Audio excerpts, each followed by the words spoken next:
Olá, boa noite. Boa noite. Dia Internacional da Mulher. Na catequese, Papa reza e pede orações pelas mulheres. E volta-se o olhar para a população da Ucrânia que sofre com a guerra. Papa nomeou o bispo para a Arquidiocese de Porto Alegre. Centro de acolhida amplia a capacidade para atender mulheres e bebês em situação de vulnerabilidade social em São Paulo. Membros de uma associação se reúnem no Vale do Paraíba para conscientizar a população para a prevenção e combate às drogas. Governo federal anuncia ações para mulheres em vulnerabilidade. E a história que viralizou na internet. Idoso supera os desafios e comemora a realização do sonho de se formar na faculdade. Esta é a TV da Inspiração Católica Canção Nova. O Canção Nova Notícias começou. A serviço da vida e da esperança.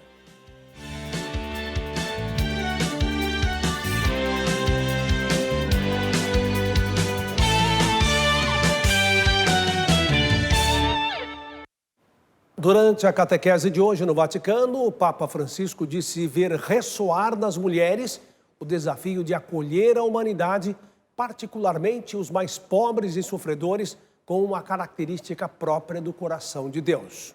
Neste Dia Internacional da Mulher, o Santo Padre afirmou que Nossa Senhora é o espelho e modelo de vida cristã e em quem está refletida a imagem do sonho de Deus para todo ser humano. Na Praça São Pedro, rezou e pediu aplausos para todas as mulheres. Una benedizione particolare per tutte le donne presenti in piazza. Un applauso alle donne, se lo meritano. Salva de palmas para as mulheres, elas merecem isso. Após pedir aplausos, o Santo Padre concedeu uma bênção especial às mulheres e disse palavras de carinho para todas que se empenham para um mundo melhor. Agradeço o empenho na construção de uma sociedade mais humana através da sua capacidade de aprender a realidade com um olhar criativo e um coração terno. Este é um privilégio apenas das mulheres. Questo è un privilegio solo delle donne. Mesmo em um dia de comemoração, o coração do pontífice se volta ao povo ucraniano. Non dimentichiamo il dolore del martoriato popolo ucraino. Não esqueçamos a dor do martirizado povo ucraniano. Eles sofrem tanto. Tenhamos isso sempre presente em nossos corações e orações. Nei nostri cuori e le nostre preghiere.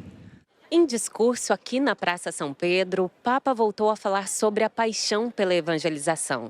Francisco lembrou que o primeiro concílio na história da Igreja foi em Jerusalém por uma questão ligada ao anúncio da Boa Nova. Afirmou que no século XX, o Concílio Ecumênico Vaticano II apresentou a Igreja como povo de Deus, peregrinos e missionários por natureza. De acordo com o pontífice, existe uma ponte entre o primeiro e o último concílio, um sinal da evangelização, uma ponte cujo arquiteto é o Espírito Santo.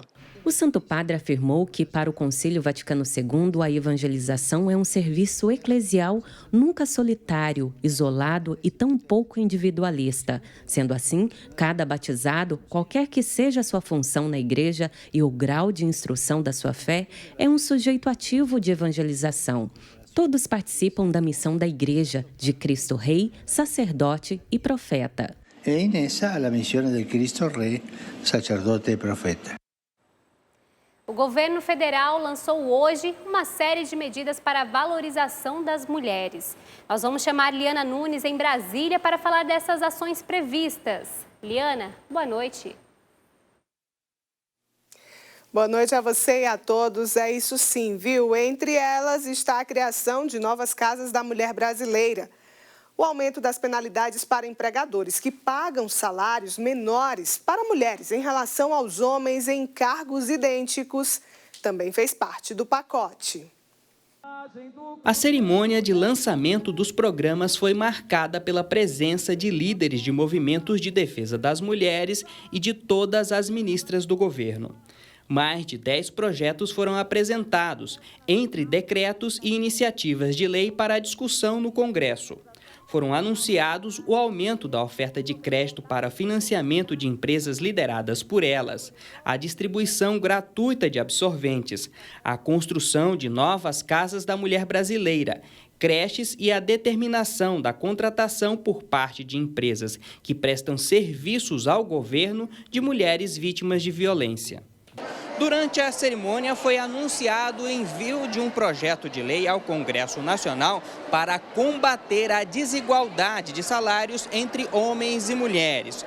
O texto prevê um aumento nas fiscalizações das empresas, determina maior transparência na divulgação das remunerações por parte das empresas e combate à discriminação salarial.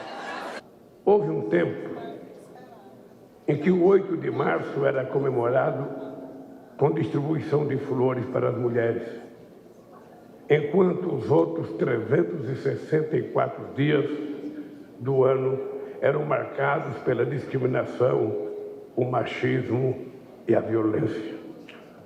Hoje, nós estamos aqui comemorando o 8 de março com o respeito que as mulheres exigem. A Câmara dos Deputados também aprovou medida para prevenir as mulheres contra a violência. Um projeto de lei garante a presença de acompanhantes em consulta e exames com sedação ou em que as mulheres fiquem desorientadas. A lei já garante o acompanhamento durante o parto e pós-parto. O projeto original foi apresentado pela deputada Bia Kicis. Essa melhoria ganha ainda mais destaque diante de casos recentes divulgados na imprensa brasileira sobre abusos e estupros cometidos no interior de unidades de saúde, enquanto as vítimas estavam sedadas e inconscientes, incapacitadas de se defenderem. Com a aprovação dos deputados, o projeto segue para votação no Senado Federal. E durante 2 dias, políticos e especialistas em veículos elétricos estiveram reunidos em Brasília para discutir os rumos da eletromobilidade no país.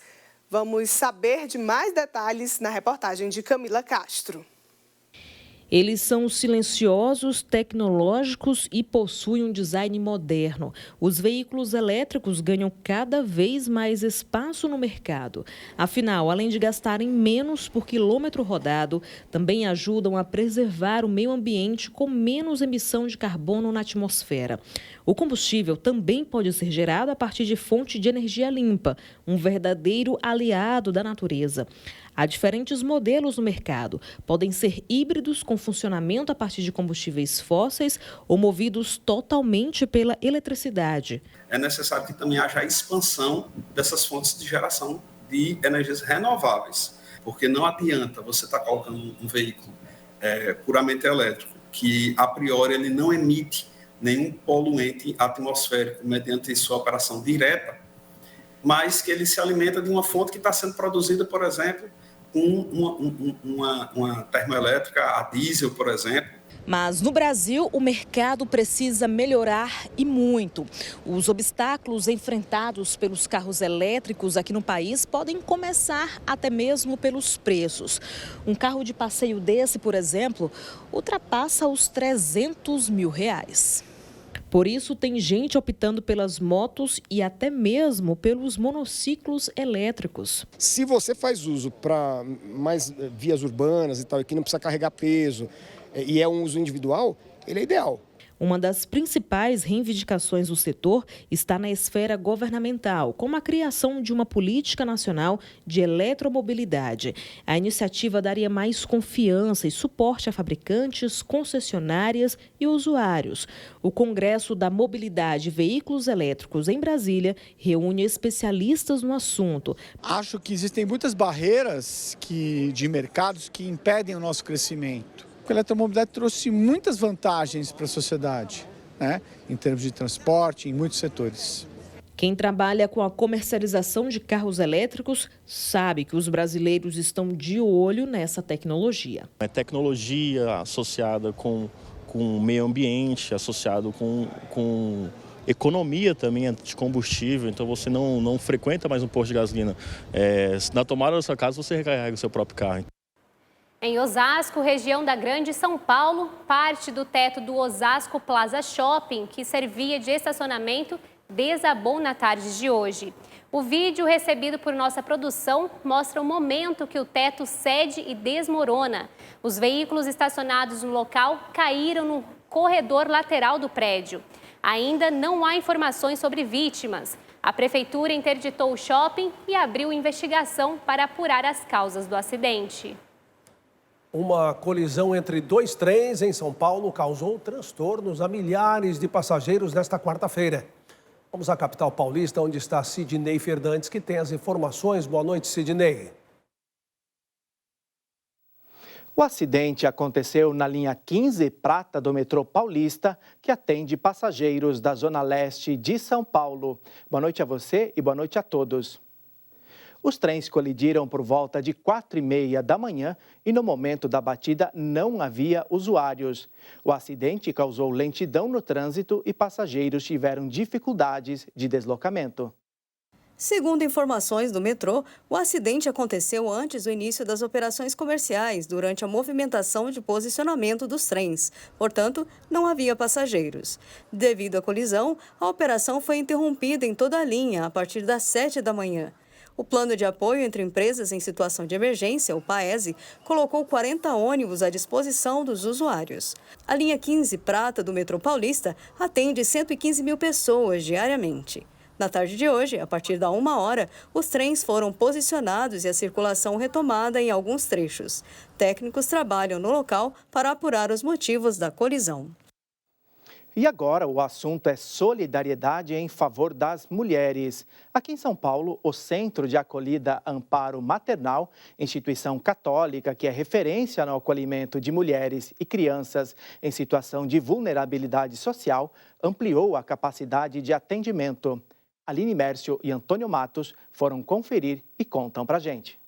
Quem vê Manuela brincando com a pequena Daniela de 2 meses não imagina as lutas enfrentadas por essa mãe. Há alguns meses, ela veio buscar abrigo no Brasil, depois de sofrer violência doméstica em Angola. Sem familiares próximos, desembarcou no país aos 7 meses de gravidez.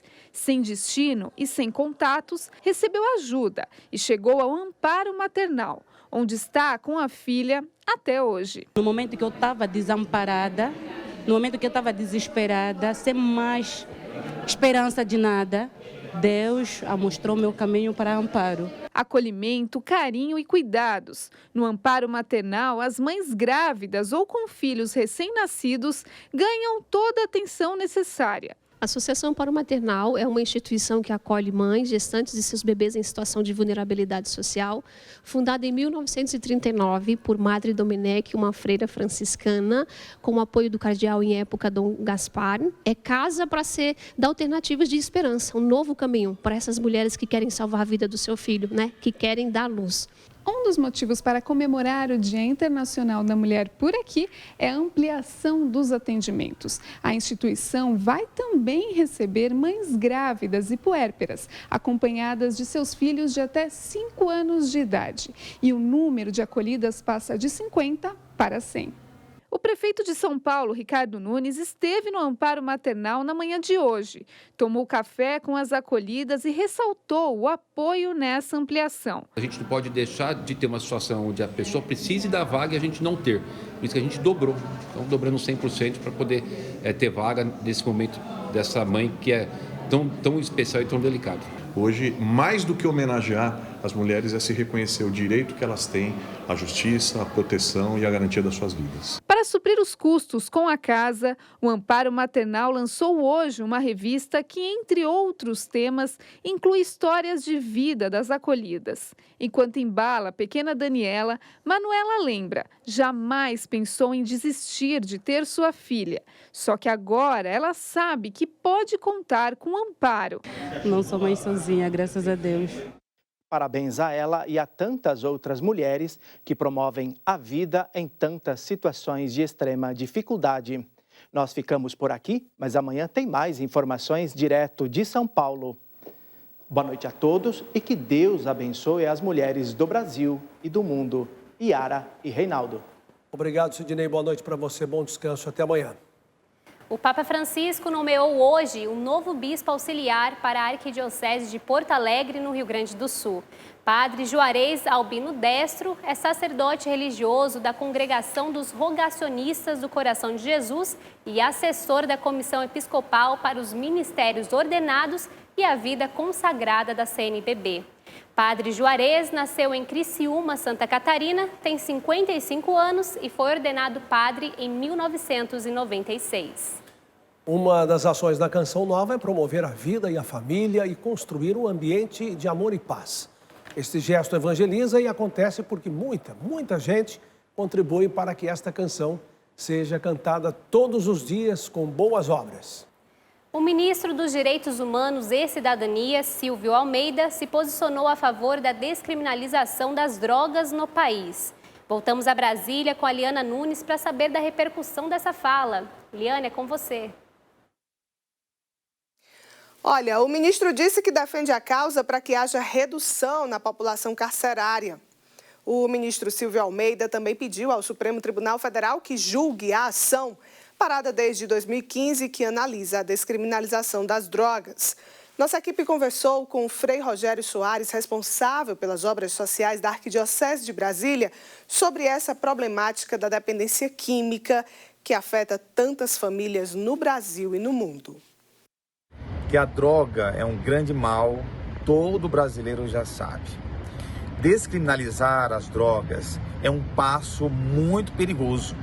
Parece bonito, parece romântico, mas podemos dar um passo aí de legalizar o próprio tráfico. O que é descriminalizar? É não penalizar, ou punir, ou prender alguém com pequenas quantidades. Simplesmente o tráfico se organiza e vai vender a sua droga em pequenas quantidades e ninguém vai ser preso. Você pode legalizar todo o tráfico de drogas no país, além de dizer que as pessoas podem usar droga, é quase como uma legalização das drogas. Isso não pode acontecer. Nós que trabalhamos com a dependência química, que conhecemos a realidade, devemos pensar muito bem ao entrarmos nesse discurso da descriminalização das drogas. Vamos estudar mais, vamos conhecer mais essa questão. E para finalizar nossa participação, uma última informação: o Senado aprovou um projeto de lei que determina o funcionamento das delegacias das mulheres 24 horas por dia em todo o Brasil. As delegacias devem funcionar 7 dias por semana e também nos feriados. O texto determina o atendimento psicológico e jurídico às vítimas e permite o envio de recursos do Fundo Nacional de Segurança Pública para a criação das delegacias especializadas. E nossa participação fica por aqui. Feliz dia a todas as mulheres que nos acompanham. Boa noite a todos. Reinaldo e Yara, volto com vocês. Obrigada, Liana. Uma ótima noite para você também.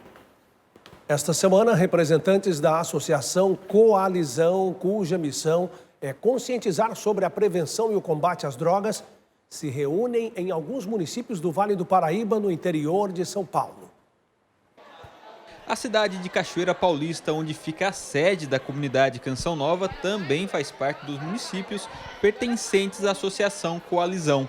Ela é uma ONG norte-americana e ela está no Brasil há 15 anos. Ela está em 30 países, 21 cidades e 4 estados brasileiros. Coalizão quer dizer a união em colaboração e integração. Se nós queremos organizar nossa comunidade para enfrentar uma questão tão complexa, que é o fácil acesso ao uso de drogas por crianças e adolescentes, nós precisamos estar com acordos específicos entre os setores da comunidade, integrando, colaborando e atuando para a mudança da situação problema.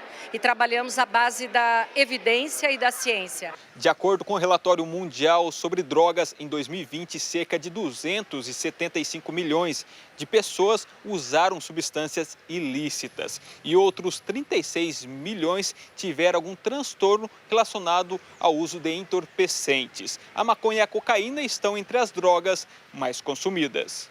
Autoridades civis e munícipes participaram da apresentação dos trabalhos da coalizão. Na oportunidade, a coordenadora da área de assistência social da Canção Nova também esteve presente. Exatamente, para que as famílias, todo o público possa receber essa informação, e juntos trabalharmos essa prevenção, porque a gente começa lá com os pequenos. Nos nossos projetos nós atendemos crianças a partir de 6 anos, então a gente já precisa ir unindo forças para que essa prevenção, esse trabalho de conscientização chegue em todos os ambientes. A família é a base da construção das virtudes de cada pessoa. Por isso, a conscientização deve começar dentro de casa. O comprometimento com um mundo melhor, papel de toda a sociedade, se concretiza a partir da nova geração.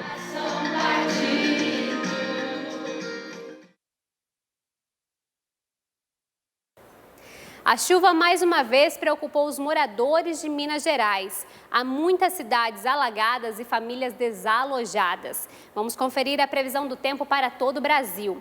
As fortes chuvas continuam assustando os mineiros do sul do estado. Em Itajubá, correntezas de água pelas ruas. Ônibus e carros tinham dificuldade de transitar por causa do nível da água. Os moradores precisam seguir em alerta. Vamos ver no mapa onde estarão concentradas as chuvas mais intensas. A zona de convergência intertropical atua no norte e no nordeste, causando instabilidades nas regiões. As chuvas persistem desde o litoral do Maranhão até a Paraíba e entre também o leste do Amazonas e oeste do Pará. Descendo para o centro-oeste, os temporais aumentam no noroeste do Mato Grosso. Nas demais áreas, sol, calor e chuva à tarde, o comum desta estação. Este tempo típico do verão também se aplica aqui no sudeste e no sul. Amanhã o tempo estará quente e abafado, com máximas entre os 30 e 35 graus nas capitais. E a chuva, que oscilará entre moderada e mais intensa, continua em São Paulo, Triângulo e sul de Minas Gerais. No sul, Curitiba registra máxima de 29 graus e o tempo mais severo segue entre o norte do Rio Grande do Sul, interior e oeste de Santa Catarina e o estado do Paraná. Reinaldo. Muitas famílias têm como sustento o trabalho de coleta de material reciclável, ação que ajuda a melhorar a qualidade do meio ambiente. Só que o número de catadores cresceu por causa do desemprego. E o que preocupa quem vive da reciclagem é a disponibilidade de materiais separados pela população, que diminuiu. Há quase 20 anos trabalhando com reciclagem, Patrícia começou no antigo aterro da cidade e hoje comemora o fato de estar em uma cooperativa. É daqui que eu tiro meu sustento, que eu pago a minha água, pago minha luz, pago meu aluguel, sustento o meu filho. Então isso aqui para mim é a paixão da minha vida também. Gosto muito de trabalhar com isso. Estima-se que no Brasil cerca de 800 mil catadores de recicláveis estejam em atividade. 66% são mulheres. Neste espaço, no interior de São Paulo, 5 cooperativas se dividem diariamente para o sustento das famílias. Hoje, o que trabalha na cooperativa são tantos os cooperados formais e os informais também. Hoje, o resíduo que a gente recebe é cerca de papelão, latinha, ferro, plástico, isopor. Então, hoje a gente tira a renda desse material que chega para a gente. É exatamente esse material que tem ficado cada vez mais escasso, comprometendo a renda dos trabalhadores. Temos hoje 16 funcionários, mas porém atuando hoje são 8, só por causa da demanda de material que está muito pouco. E assim a gente vai se desdobrando, né? Às vezes, quando aumenta a demanda, a gente chama o funcionário de volta, né? Chama os cooperados para atuar de novo. O Brasil gera em torno de 80 milhões de toneladas de lixo por ano, mas só 4% deste montante é reciclado. A falta de recursos, o valor dos materiais e a falta de conscientização da população são os maiores desafios para quem vive desta atividade. Falta muito ainda empenho, falta muita campanha ambiental para conscientizar o munícipe a separar no dia certo, colocar na rua no dia certo, para fazer a coleta, para que chegue pelo menos 100%, para a gente poder reaproveitar esse material. A gente tenta se virar com alumínio, que é o material mais caro que hoje está, e a gente vai dividindo com os funcionários. Faz uma demanda, por exemplo, de 700 conto, aí dá tanto para um, tanto para outro, tira as despesas, e assim a gente está desdobrando, mas não está fácil mesmo, porque o mercado caiu bastante nesse ramo, bastante mesmo. Sorriso tímido e muita determinação, a educadora ambiental faz um apelo. peço que agrade a colaboração de todos, né? Que separe certinho a reciclagem e que mande mais material para nós tirar o nosso sustento, que é daqui que nós tiramos. Voltamos com notícia internacional. Um caminhão que ia para os Estados Unidos foi abandonado em uma estrada. 103 menores desacompanhados estavam entre os migrantes encontrados no trailer do veículo.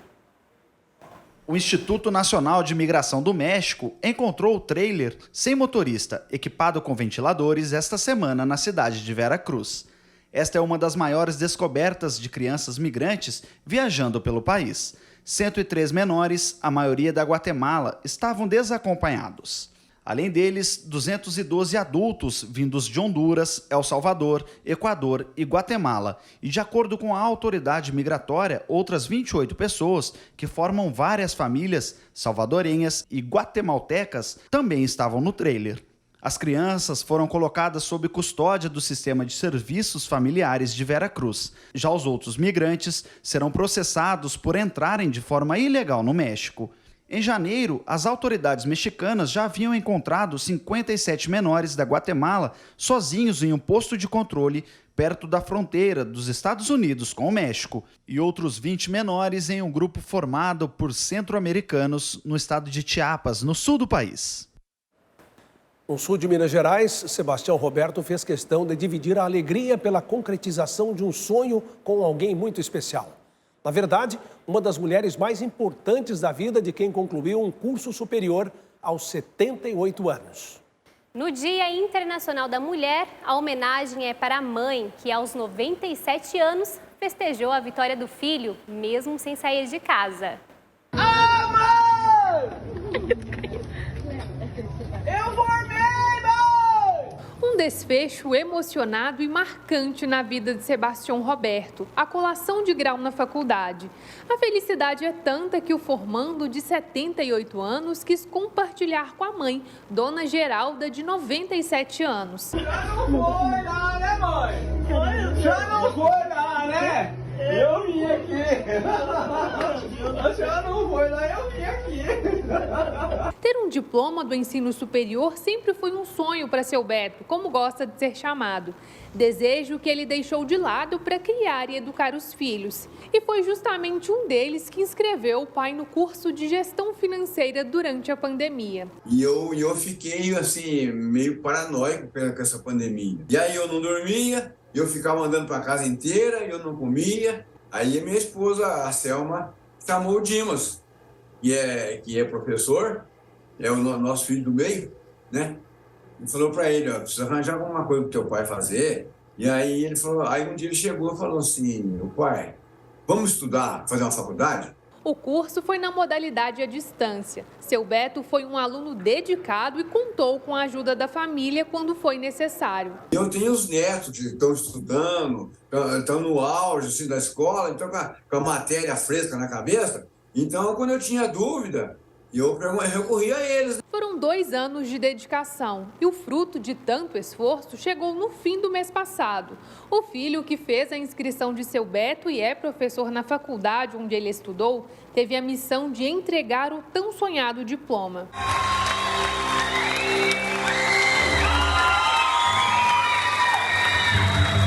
Felicidade que só não estava completo porque faltava alguém muito especial, a mãe, Dona Geralda, que não pôde ir por questões de saúde. Falou assim, não, então faz o seguinte, logo que terminar lá, você vem em casa e a gente tira foto e tá tudo bem, né?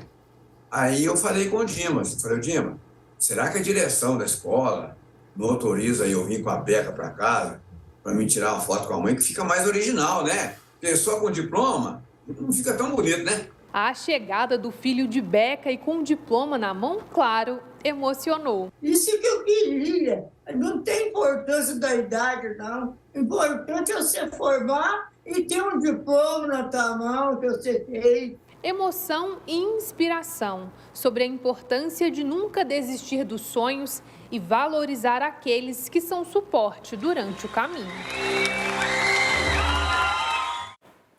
Que bonito, não tem idade para ganhar conhecimento, conquistar conhecimento. Parabéns ao seu Sebastião e a toda a família que o incentivou, né? Com certeza, é realmente uma inspiração para todos nós.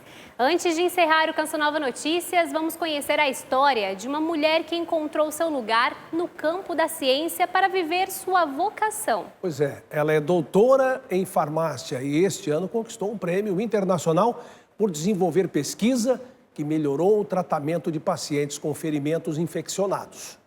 Patrícia desejou pela primeira vez ser cientista quando ingressou na universidade para estudar farmácia. Eu sabia que eu queria, a partir disso, construir a minha carreira toda em cima da docência e da pesquisa. Depois de se formar, seguiu em busca de conhecimento, desta vez na Universidade de Harvard, nos Estados Unidos.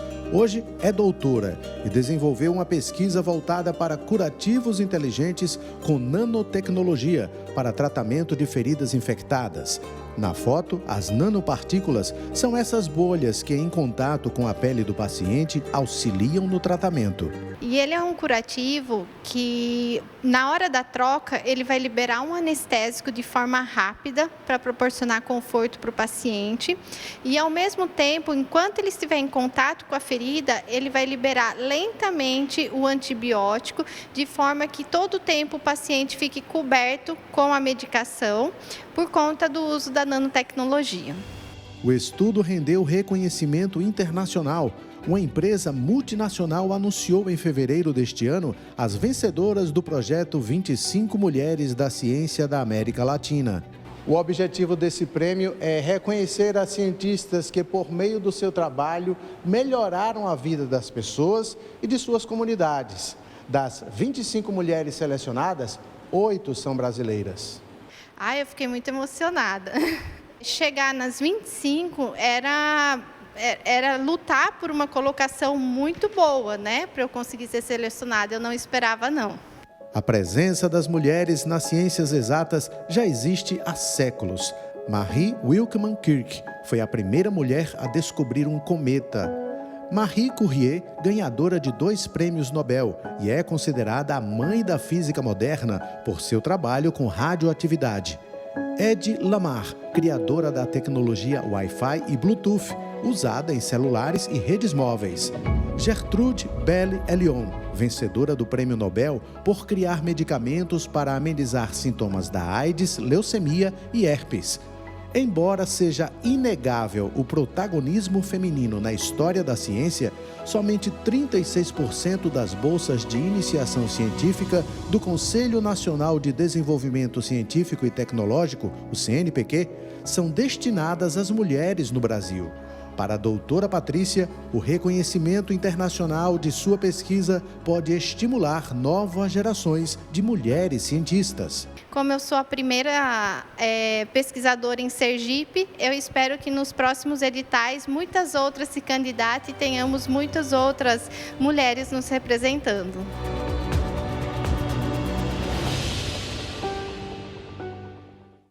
Parabéns para a doutora Patrícia e para todas as mulheres deste país que trazem em si a centelha de esperança para cumprir sua missão. Parabéns a você também, minha colega de bancada, Yara Naires. O Canção Nova Notícias fica por aqui. Reveja as reportagens no portal noticias.cançãonova.com. Assista daqui a pouco, a partir de 8 horas, a transmissão da Santa Missa do Clube da Evangelização no Pai das Misericórdias. Desejo a todas as mulheres parabéns, uma ótima noite a você e até amanhã. Boa noite, paz para você.